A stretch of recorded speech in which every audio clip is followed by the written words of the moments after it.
So today I'm going to be talking about my theory, and I have this neat book right here that I've been working on for quite a while, and it's going to help us outline the purpose of this video is just outlining the theories that I've had in mind for a while. And so yeah, okay, so to start off, we have that there is and there isn't. There's only one thing in the universe that we know is 100% fact, 100%, and we know that there is something. And so right now represents this point. We know that there is something.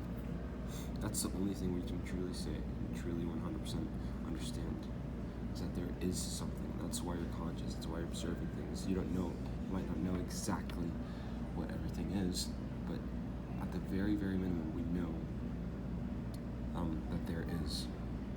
And then the other only thing that we truly know as well is that there isn't. And so that would mark that line, this empty circle right here. And so those are two things that we know.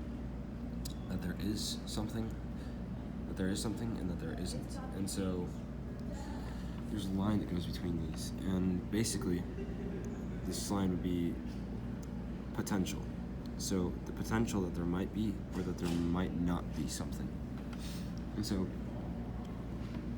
this is actually very important because there's a potential for everything, and until consciousness discovers until consciousness delves into that line will either appear as is or isn't, and it depends on probabilities and all sorts of stuff. And so now we have so that's the line of potential, right? Potential, I'm gonna label these real quick. Is and isn't. And so along this line, it's almost like a number line. We have every single line here is a possibility. Every single line is somewhere in between the potential, and it's a possibility of something that may exist. And so now we're taking this a little bit differently. So a realm, or I wouldn't say a realm is necessarily correct, but if we're talking about if we're talking about possibilities in terms of, I'm just gonna stick with realm for this. I'm not gonna make the explanation for that. So a realm is basically a possibility that consciousness has discovered, and so something that basically, because there's an infinite amount of points right here, you have to acknowledge that, but amongst this line, consciousness discovers one of those, and that what consciousness discovers is one of the possibilities, or perhaps many possibilities, although and we're going to get deeper into how it is possible that our consciousness can discover more than one possibility. And so we have definition of reality, which is basically the reality that is currently happening. This is what's currently happening. This is the current possibility that our consciousness has discovered, and that would be reality. And so so now we have something else that's very interesting. So reality, that's what I'm filming in right now, of course. And there's the concept of realization, which is basically discovering other possibilities, which people claim is impossible, of course. Or not claim is impossible, but how would you go about discovering a new reality? Well, here's the thing. Let's take dreams, for example, because dreams are actually very important in this context. Dreams are, so basically, actually, let's start with something else. Any reality requires three things. It requires one thing really, essentially. Actually three things, because I'll get to that in a second. It requires consciousness, matter, and So I will make another video explaining this specific triangle right here, which is in the middle of time. I believe that there's three universal elements, and those are, to reality, and that's consciousness, matter, and energy, because without one of them, then basically the reality right now would cease to exist. Let's take matter, for example. Everything has matter in it. Energy, everything has energy in it. Or at least the interaction between those two make things that are moving.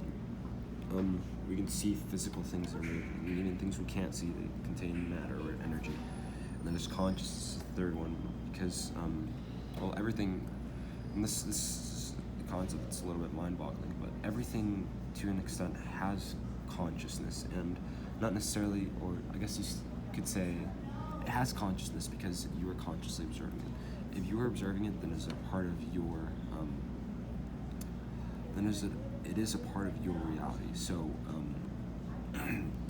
everything essentially, it's kind of hard to explain this concept right here, and I'll get into a different video, but essentially just to give you an idea of what I mean is, if you turn this triangle and you actually get the top right here, if you look at it from this way, then you'll understand. So, sorry, I'm not explaining this very well today. There are distractions around it. So that's what reality is. And so if we look at dreams, right? Dreams tend to be dreams are basically realities, because they have all of these they meet all of the criteria. And so because they meet all the criteria, because we're conscious, we aren't actually very conscious in a dream. We're conscious to the extent that we are in right now, and that varies actually. We'll talk about that later, because dreams are a whole other different topic. Right now we're kind of getting into potential and reality. This is another topic. Reality is actually a topic itself, and so.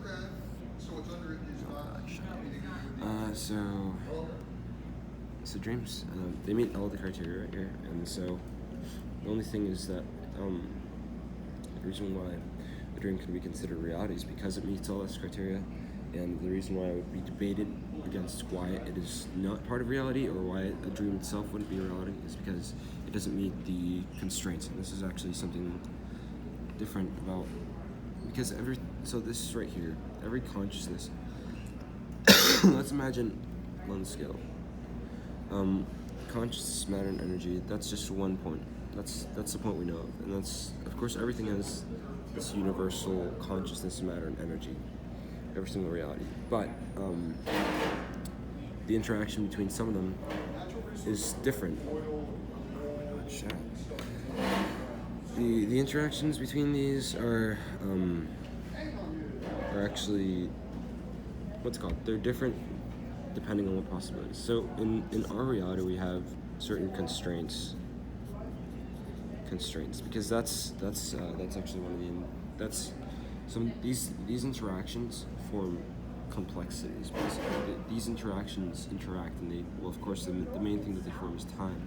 But given some of the laws that are given about matter, energy, and basically these three elements, we have constraints, and that includes gravity. For example, is a constraint. There's a whole lot of, I guess the most important one about our universe is the law of conservation.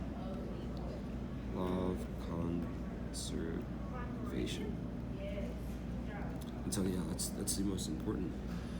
That's the most important constraint. And so dreams, you see, actually, let's go further down to constraints. A constraint would be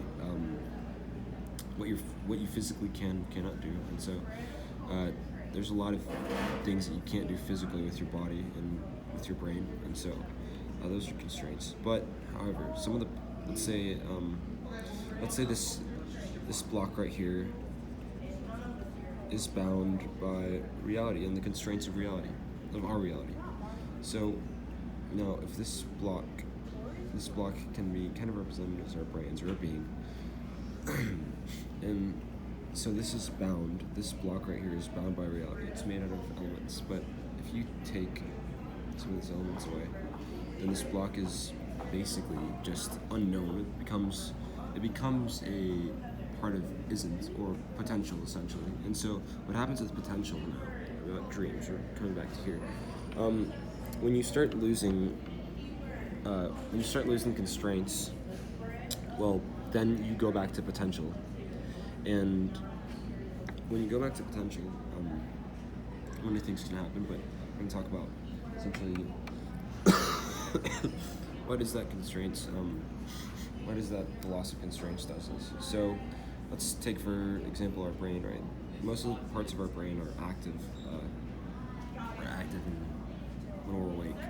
And so when it is very inactive, like at the time of the night, when we're sleeping, certain parts of our brain are less active, and that is the elements such as the senses. And so what happens is that because our senses are turned off, our reality sort of disconnects. Actually, we kind of disconnect, and because we disconnect, we can actually now start shifting away from this reality, going back and forth into the potential, and then our consciousness discovers something, and it comes off on a dream. Oh, and something more important to note about constraints is that they actually keep the reality in their place, because it tells you cannot do this. Reality would be forever unless it's disconnected, unless somehow you can disconnect off the platform of constraints, off the platform of our reality, by turning off the things that are bound by reality, such as your brain and the functions of your brain. And so when the functions of your brain are turned off, they are no longer bound by these constraints, because they are not necessarily on the platform anymore consciously. And so then you can drift around here, and here's where you start discovering many possibilities or potentials. And so yeah, that's basically what happens in dreams, is that we drift off and find other realities. And a lot of these realities don't have constraints, and that's actually something that I haven't necessarily. I'm having a little bit of trouble debating why that is. That's something that I'm still in the process of finding out. And something I would love to talk to someone about, if someone can really grasp this concept right here. It wasn't explained very well, but this is simply a rough draft, because I'm trying to basically put this down in words someday, write a book on it or something like that, because I believe that this could potentially be a good explanation for a lot of things. Let's see, anything more that we could talk about? So, of course, we've talked about reality and attraction, consciousness, of course, reality. What happens when you drift around?